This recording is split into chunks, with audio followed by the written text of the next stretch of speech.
Hi everyone and welcome to my channel. I'm Eugene and this channel is dedicated to teaching of programming and software development. We already learned about different data types, while in the previous lesson we learned specifically about the string data type. In this lesson, we are going to learn about collections in C#. We will learn about two types of collections that are very common in programming. We are not going to dive into the theory behind these data types, and we'll cover it in another course dedicated to data structures. But since these two types of collections are so common, it's important at least to get some basic understanding of what they are used for and how to use them. The collections we are going to learn are list and dictionary. For those of you who know what a linked list is, don't be confused. List in C# is a totally different animal. To better understand what a list is, let's first understand the problem of arrays. Consider that we want to store 5 grades of a student and later be able to do some calculations on those grades. We could do it as you see on the screen. We declare an array of 5 elements and assign values to those elements. And this works perfectly. But what if we don't know the number of elements in advance? For example, the student may have any number of grades. In this case, what size should the array be of? Should we create it with 5 elements as before? In such case, we might not have enough space for all the grades if the student has more than 5. Alright, then we may say, let's create a big array, for example, of 1000 elements, which for sure will give us enough space for all the students' grades. But in this case, it's a waste of memory. So the main problem of array is its fixed size. But what if we had a data type that begins with just enough space for a few elements and then automatically expands the moments we exceed that capacity? This is exactly what the list in C# is. A list in C# is a dynamically resizable array that stores elements of a specific type. Internally, a list is created with an array of the requested size. Now, you start adding elements and fill the capacity of the array. When there is not enough space and we try to add another element, the list automatically creates a new array, twice as big as the original one, copies the elements from the old array to the new one, and adds the new element to the new array. Then the old array is discarded, and the new one is used by the list. This way, we don't need to know the number of elements in advance, and we will be able to store any number of elements required. So in case of the student grades, we would do the following. We declare a list that can store integers and create it with an initial size of 2. Specifying the initial size is optional. If we omit it, the list will be created with 0 empty spaces. The angle brackets are used to tell C# what type of elements the list will store. This is called generics, but we will cover it at a later stage. As you can see, we use the add method to just add elements to the end of the list without being aware whether there is enough space for the element to be added. Now that we understand what a list is, let's see what methods and properties it has. The first one is add, and we already saw it. It's used to add elements to the end of the list. We also have a method of remove that gets the element to remove. The list actually searches for an element that equals the given element and removes it. We also have a method of remove_at that receives an index and removes the element at the given index. Now, when we remove an element using the remove or remove_at method, the gap is filled by shifting the elements from the side closer to the end of the list. Also, the list's elements can be accessed by index. Now we have a property named count that returns the number of elements in the list. We have a special method named contains that returns true if the list contains the given element. And we have a method named clear that just deletes all elements from the list. There are a lot more operations that we can do with the list, but these are the basic and common ones. Now, consider that we want to store the grades of all students in a specific course. How can we do it? We can try to store the grades of the students in a list, as you can see on the screen. But then we need to remember which student corresponds to what element. First, before we continue, let's decide that we will distinguish the students by their IDs, since multiple students may have the same name. So we need to remember somehow that the grade of the student with ID 121, for example, is at index 0. Then we need to remember that the grade of the student with ID 123 is at index 1, and so on. As you can see, the problem is to match the ID of the student to his grade. So we may think of a creative way.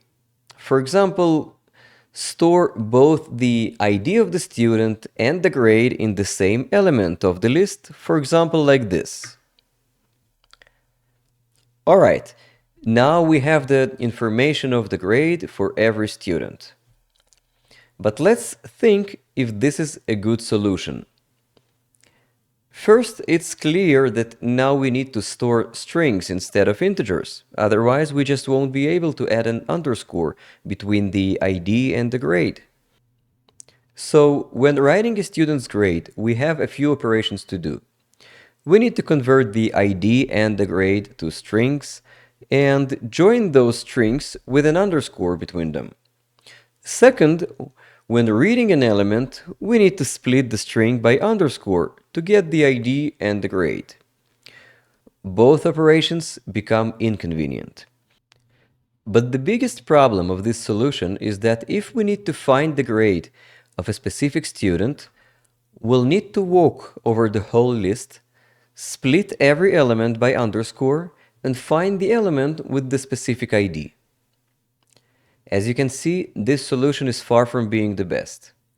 What we actually want is the ability to store the ID of the student and its grade in a convenient data type so that both adding a student and finding it will be fast and easy. Well, this is exactly what the dictionary data type does. A dictionary in C# is a collection that stores key-value pairs where each key is unique and is used to quickly look up its associated value. We'll leave the theory behind the dictionary data type to another course, but for now, we need to understand that a dictionary is like a phone book. It allows us to store a value by a unique key. And what's important is that finding a specific value is very quick using that key. And this is exactly what we need in the case of the student's grades. We can store pairs of student ID and his grade in the dictionary. And the dictionary allows us to quickly find the grade of a specific student by his ID, which is what we need. We create a dictionary like this. We declare a variable of type dictionary, and we define the type of the key and the value in angle brackets. Again, it's called generics, but that's a separate topic. Now, let's see what we can do with the dictionary. First, we can add elements using the add method that adds the given key and value to the dictionary. We can remove a pair by providing its key. Also, we have a method named contains_key that returns true if the given key exists in the dictionary. And we can access a value by key as if the dictionary was an array. As you can see, we can both read and write this way. We have a method named clear that deletes all pairs from the dictionary, and we have a property named count that returns the number of pairs in the dictionary. These are just a few basic operations, but they should be enough to start and get the idea of working with dictionaries. Now, let's go to VS Code to see some examples. Alright, now we're in VS Code, and the first thing that we will do is just create a list. Alright, so how do we do it? So we declare a list, for example, of type integer. Let's name it grades.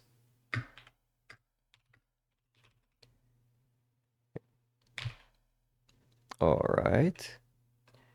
And for example, let's give it an initial size of 2 as we did before. Okay. Now let's add elements to the list. So as we've seen already before, in the theoretical part, we can do it using the add method. For example, let's add a few more elements.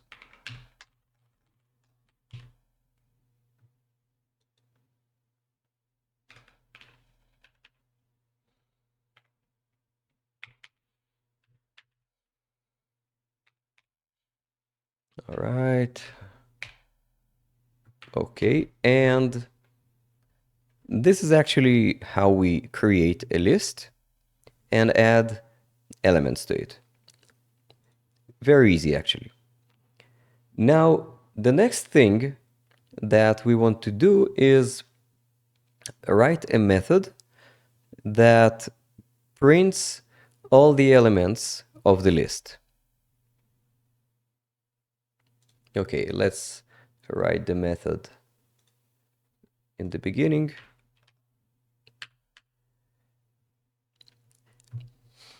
Okay, let's do it like this. So first let's declare the method.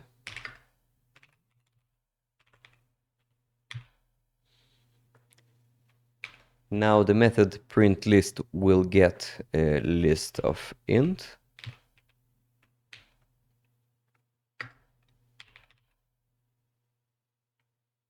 Okay. And it should print it. Now, what the method should do? The method should actually walk over the whole list, and for every element of the list, it should write it to the console. All right, let's see how we do it. So, as you remember, we can access elements in the list just as if it was an array. So, let's do it like this.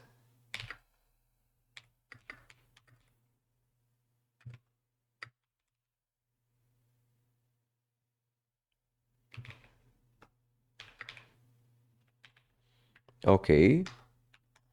And now we'll do the following.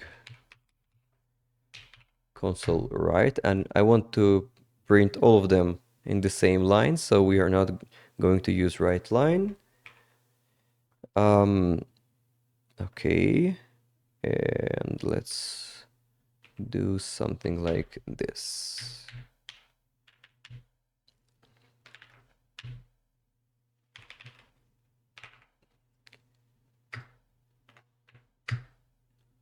All right. As you can see, I'm using here interpolation just because I don't want to concatenate a space.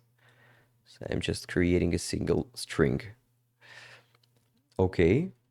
Now, after we print all the elements in the same line, let's just print a new line in order to create a space between the printed elements and the next things that we are going to print.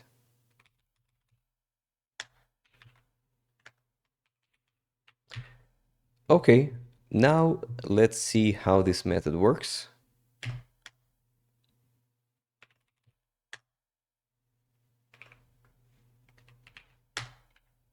We'll give it grades.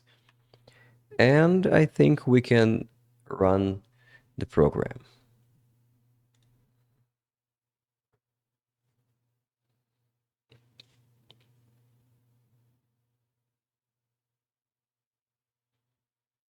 All right. As you can see, we have the grades printed here, and these are exactly the grades that we added before. All right, now let's try to remove an element and see what's happening.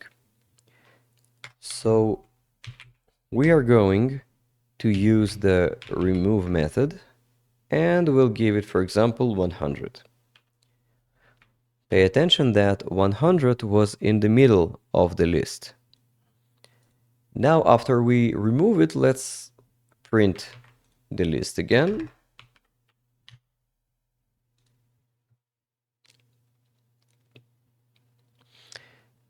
And as you can see, in the new list, we don't have 100, and 85 and 98 were shifted to the left. Now let's try to use the contains method to check if a specific grade is in the list. All right, so yeah, let's do something like this. If grades contains, let's say 100, we'll print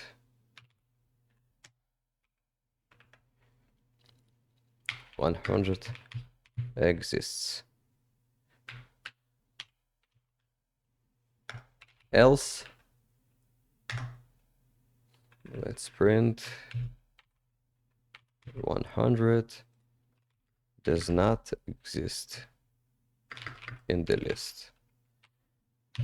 All right, let's run this. And as you can see, the message printed is 100 does not exist in the list. All right, now let's delete everything. And this time, let's create a dictionary of grades. All right, so let's declare a dictionary with keys of type integer and values of type integer as well.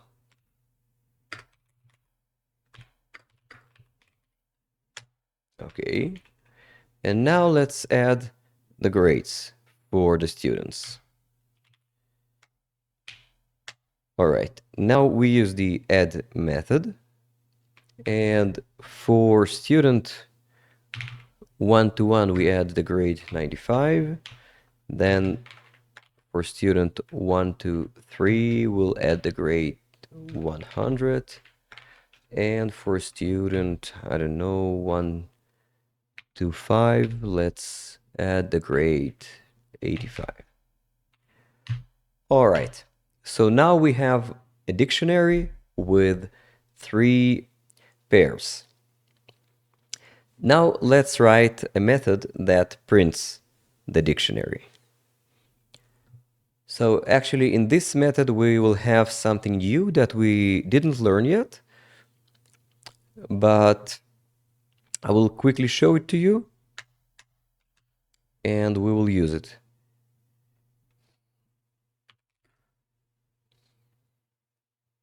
All right, print dictionary.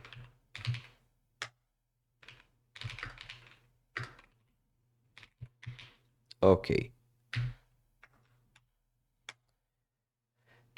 Now, in contrast to list, we can't walk over the elements of the dictionary one by one, because we can't access the elements of the dictionary by index. We access them by key. So in order to walk over the pairs of the dictionary, we need to use the for each loop. It's a different kind of loop that actually walks over the elements of a collection. We are going to learn it separately, but just to show you quickly how to use it. So the idea is that first we use the keyword for each, and then we just declare the element type of every element in the collection.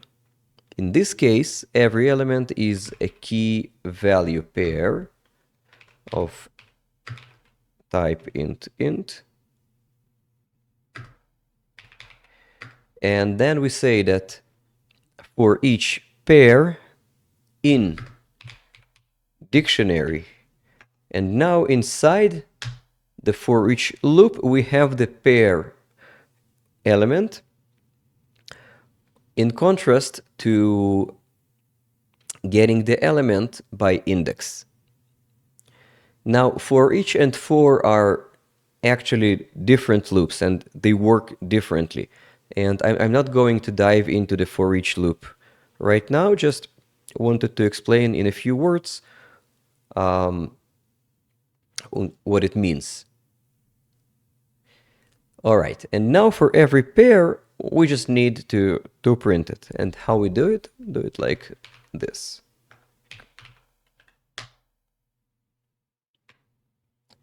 All right, we'll print every pair in a separate line.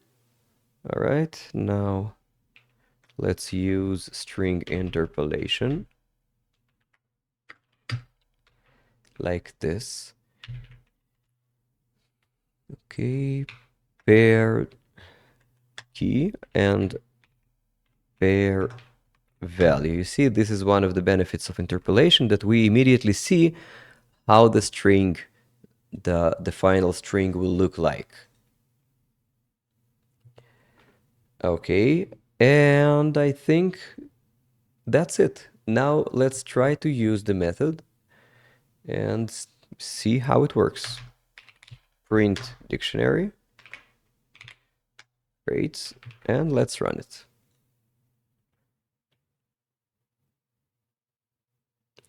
All right, so as you can see, this is how the result looks like. Student 121 has a grade 95 and so on, which looks correct. Now let's print the grade of a specific student. Let's create a variable of student ID. Let's give it the value 123. And now let's see how we access a specific grade in the dictionary.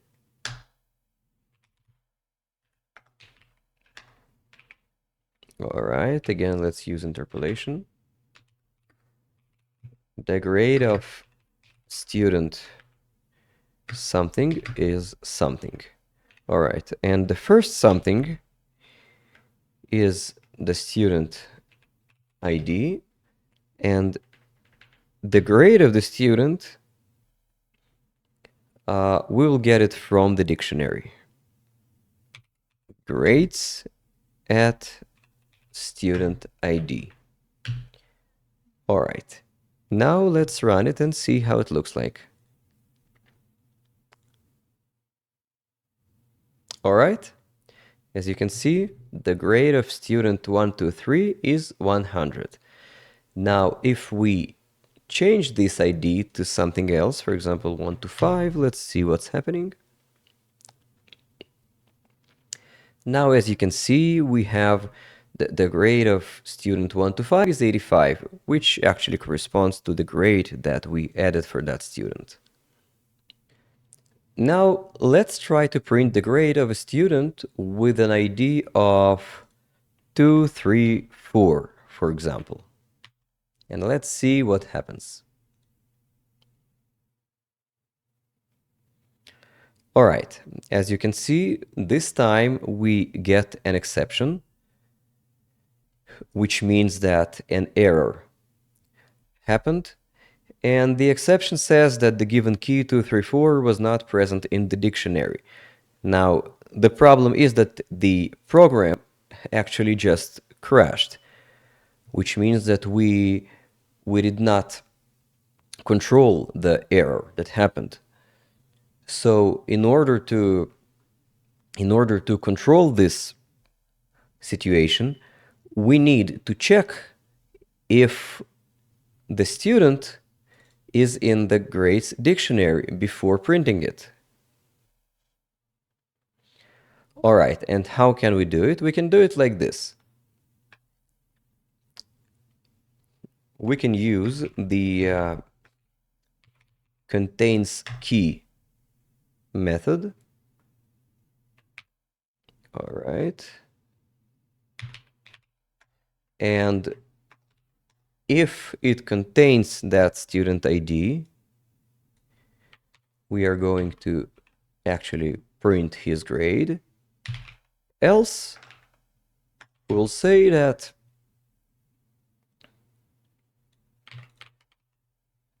student ID is not in the grades dictionary. All right, let's see how it works now. Okay, now as you can see, we have a nice message saying that the student is not in the grades dictionary. And the last thing that I want to show you is how we can set the grade of student 234. Let's do it just before we print his grade. And this time we'll do it by setting the value, by setting the grade using square brackets. So we'll do it like this: grades at 234 equals 90. All right, and now let's see what happens. Yeah, and as you can see, this time the grade was in the dictionary and the following message was printed: the grade of student 234 is 90. All right, in this lesson, we learned how to work with the list and dictionary collections. Thank you for watching and see you in the next lesson.